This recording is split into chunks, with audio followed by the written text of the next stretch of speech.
Awali ya yote nianze kwa kumshukuru Mungu sana ambaye amenijalia uzima huu hata leo, afya hii hata leo, lakini neema ya kuja kwenye madhabahu yake takatifu hapa Msakuzi kwa ajili ya kulitumikia kusudi lake na shauri lake. Nimshukuru sana sana sana baba mchungaji kiongozi wa mtaa huu wa Msakuzi, baba yangu wa miaka mingi, mzee wangu huyu, rafiki yangu pia, mchungaji Prosper Meli, kwa mwaliko huu na kwa kibali hiki. Mchungaji, Mungu akubariki sana. Nimepokea mwaliko huu kwa moyo wa kunyenyekea na kwa moyo wa shukrani. Mpaka siku ya Jumamosi ya tarehe 21 kwa semina ya mafundisho ya neno la Mungu itakayoambatana na maombi na maombezi. Karibu sana sana sana nyumbani mwa Bwana. Tuje tutafute uso wa Bwana kwenye kipindi hiki na majira haya ya Kwaresma. Bwana asifiwe. Tuombe kila mmoja mmoja kwa vikundi nyumbani, watuombe. Tuombe. Kwa hiyo njoeni tumuombe Bwana. Tuna siku 7 za ushindi mkubwa hapa, na tutakuwa na somo zuri tu. Nitaligusa kwa sehemu tu asubuhi hii, lakini kesho tutaendelea. Na mnivumilie, tutatunza muda wangu vizuri. Za Kiomali ni muumini mzuri wa kutunza muda, kwa hiyo muwe na amani. Siwezi kuwatoa hapa saa 6 nikasema roho Bwana alishuka. Hapana, natunza muda wangu vizuri. Kichwa cha leo, waga na wakumbusha watumishi wenzangu pia, kichwa cha leo cha kalenda yetu kinasema Yesu ni chakula cha uzima. Na mimi ni Mluteri na kalenda yangu Yesu ni chakula cha uzima, na wazee wetu wa kanisa wametusomea yale masomo vizuri sana, yanaeleweka vizuri kabisa. Lakini tu ule mfano wa Yesu kulisha watu zaidi ya 5,000 kule nyikani ndio umezungumzwa sana ule mfano leo kwenye kalenda yetu. Marko mlango ule wa 6, usifungue pale, mzee alishasoma, lakini ule mstari wa 30 mpaka 44 nakumbusha tu. Yesu alitenda muujiza wa kulisha watu zaidi ya 5,000. Ilitajwa tu idadi ya wanaume, lakini haikutajwa idadi ya wanawake na watoto. Kwa hiyo ilikuwa ni zaidi ya watu 5,000. Bwana asifiwe. Kwa hiyo ni muhimu ukalielewa hilo somo la kalenda. Lakini kwa sababu tunafungua semina, nitakuwa nina somo lenye kichwa kinasema vita ya kuifikia hatima yako. Kuna mahali unaelekea, pasipo msaada wa Bwana vita ni kubwa. Unaweza usifike kule ambako Mungu amekusudia uweze kufika. Vita ya kuifikia hatima yako. Hii ni ibada semina, kwa hiyo mkao wa kufundishika na kuhubiriwa. Mungu aliyeniita zaidi ya miaka 30 iliyopita ameniwekea hivyo vitu viwili ndani yangu, kufundisha na kuhubiri. Lakini naomba tuanze na kitabu cha Mwanzo mlango wa 37, ule mstari wa 18 mpaka ule mstari wa 20. Mwanzo mlango wa 37 mstari ule wa 18 mpaka ule mstari wa 20. Wakamuona toka mbali, na kabla haja wakaribia, wakafanya shauri juu yake ili wamuue. Wakasemezana wao kwa wao, tazama, yule bwana wa ndoto anakuja. Haya, twende tukamuue na kumtupa katika birika mojawapo, nasi tutasema mnyama mkali amemla, kisha tutaona zitakuwaje ndoto zake. Naomba niurudie mstari wa 20. Haya, twende tukamuue na kumtupa katika birika mojawapo, nasi tutasema mnyama mkali amemla, kisha tutaona zitakuwaje ndoto zake, itakuwaje mipango yake, yatakuwaje malengo yake, itakuwaje hatima yake tukishamuua.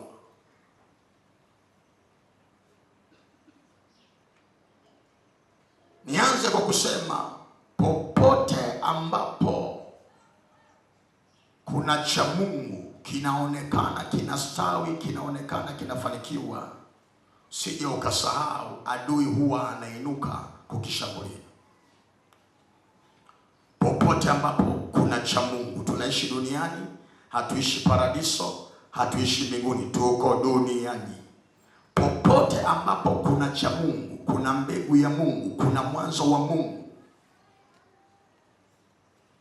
Hii kazi chanzo chake ni Mungu. Hii biashara chanzo chake ni Mungu. Hii ndoa chanzo chake ni Mungu. Hii elimu chanzo chake ni Mungu. Hii kampuni chanzo chake ni Mungu. Huu ujenzi chanzo chake ni Mungu. Hii safari chanzo chake ni Mungu. Maadamu ni cha Mungu, adui huwa anainuka kukishambulia. Sasa kama adui anainuka kukishambulia cha Mungu, uwe na uhakika na huyo aliyebeba cha Mungu atakuwa kwenye mashambulizi.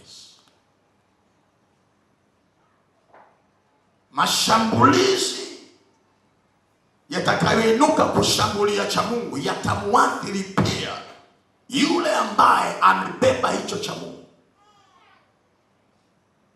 na kinaweza hata kuhatarisha usalama wa maisha yake, kwa sababu watakuwa wanalenga wakiue kile ambacho amekibeba, lakini pia wanaweza kummaliza hata yeye mwenyewe. Ndio unaona hapa Mungu akiwa amefunua hatima ya Yusufu na hatima ya familia yao kwa njia ya ndoto. Kuna baadhi ya watu huwa wanamlaumu Yusufu, wanasema asingesema zile ndoto. Lakini mimi nasema tunaweza kumlaumu sawa, lakini alizisemea wapi? Alienda kupiga kelele kwa majirani huko kile ambacho amekiota? Hapana, alizisema kwa wazazi na kwa ndugu aliozaliwa nao mahali salama. Katika hali ya kawaida tunaamini ya kwamba alizisemea mahali salama. Alizisema kwa wazazi na kwa ndugu aliozaliwa nao, ikiwezekana wamsaidie kuomba.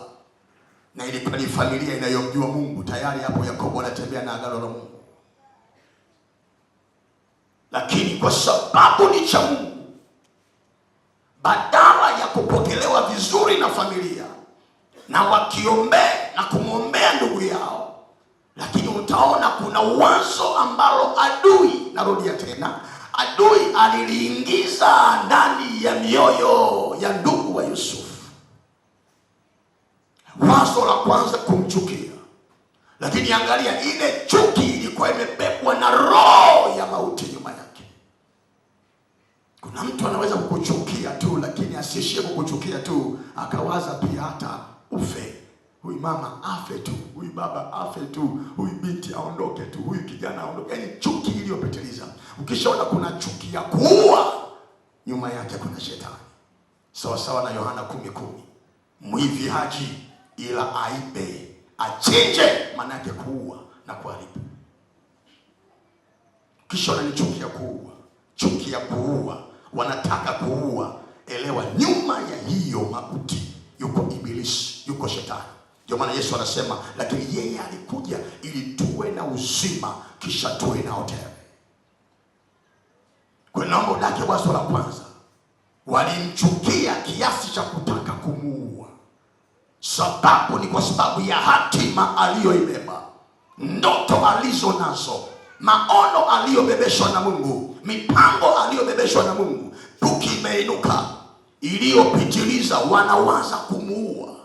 Na siku moja ndugu zake Yusufu wakiwa wanachunga mahali panaitwa Dothani, ndio unaona mzee Yakobo anamtuma Yusufu, anamwambia hebu enenda huko nyikani ukawatazame ndugu zako wana hali gani.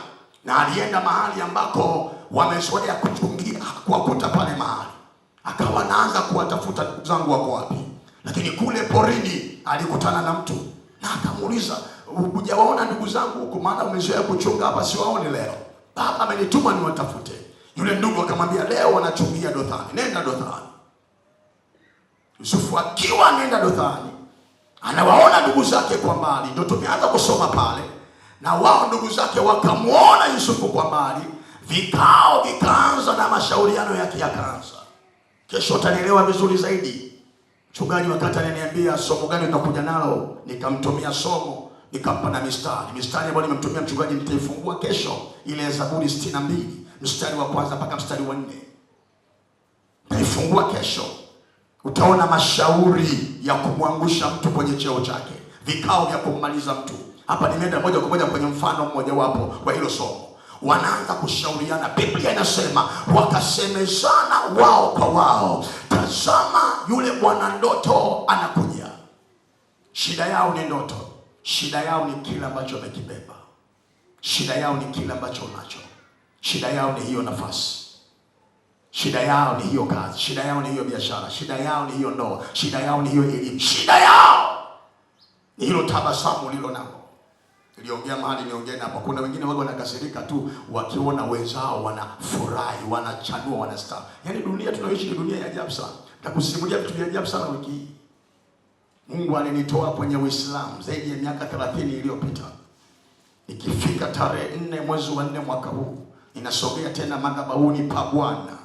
Itakuwa ni siku ya Jumamosi kuamkia Pasaka. Nitasogea madhabahuni pa Bwana kumshukuru Mungu aliyeniokoa kutoka kwenye dini ya Uislamu miaka 31 iliyopita, na ametembea na mimi kwa uaminifu na udhirisho mkubwa mpaka leo inasimama kwenye madhabahu yake kuyashuhudia makuu yake aliyonitendea. Tarehe 4 mwezi wa 4 kila mwaka lazima nisogee madhabahuni kumwambia Mungu asante, umeniongezea mwaka mwingine.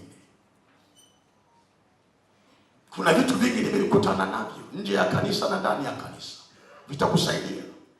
Vitakusaidia. Nina siku 7 tu za kukaa na wewe hapa. Ninaamini Mungu atakusogeza mahali. Atakusogeza mahali. Atakusogeza mahali. Kuna wengine wanakasirika tu kwa sababu tu umependeza, kwa sababu tu umepata kile kiwanja, kwa sababu tu umechumbiwa, kwa sababu tu umepata ile kazi, kwa sababu tu umepata ile safari, kwa sababu tu umeongezwa cheo. Tunaishi kwenye hiyo dunia. Bila msaada wa Mungu hakuna mtu anaweza kufika mahali pa hatima. Wengi wanakatishiwa njiani, wanafupishiwa safari yao. Siku moja mchungaji mmoja msomi wa DMP, sikwambia shirika gani, alikuwa anaongea kwenye msiba kwa mzigo na kwa uchungu. Anasema kuna vifo vingine sio mkono wa Mungu. Na alikuwa anazungumza kwenye kifo cha familia, baba, watoto na mama na ilitokea kwenye ajali. Anasema hapana. Anasema lazima tuvikatae vifo vya kipepo. Nikadaka revelation. Lazima tuvikatae vifo vya kipepo visivyo rasmi, tuvikatae. Mimi msikitini nilikotoka, kila kifo Mungu anahusika nacho. Kila kifo Mungu aliruhusu. Kanisani kuna vifo Mungu hajaruhusu. Lazima tuvikatae vifo vya kipepo. Aliongea mchungaji, unapoenda kwenye makaburi utakuta kuna watu walikuwa wana elimu kubwa, Mungu alikusudia wafike kule wasaidie wengi, wamekatishiwa maisha yao. Madaktari, maprofesa, watu ambao walikuwa wana akili ajabu, wengine vipawa, karama, imekatishwa kabla vijafika kwenye kusudi. Matajiri wengi wamelala kabla hawajatoa msaada kwa wengine uliokusudiwa na Mungu. Shetani amewafyekeje. Kwa hiyo ongea kwa mzigo sana, nikadaka vitu.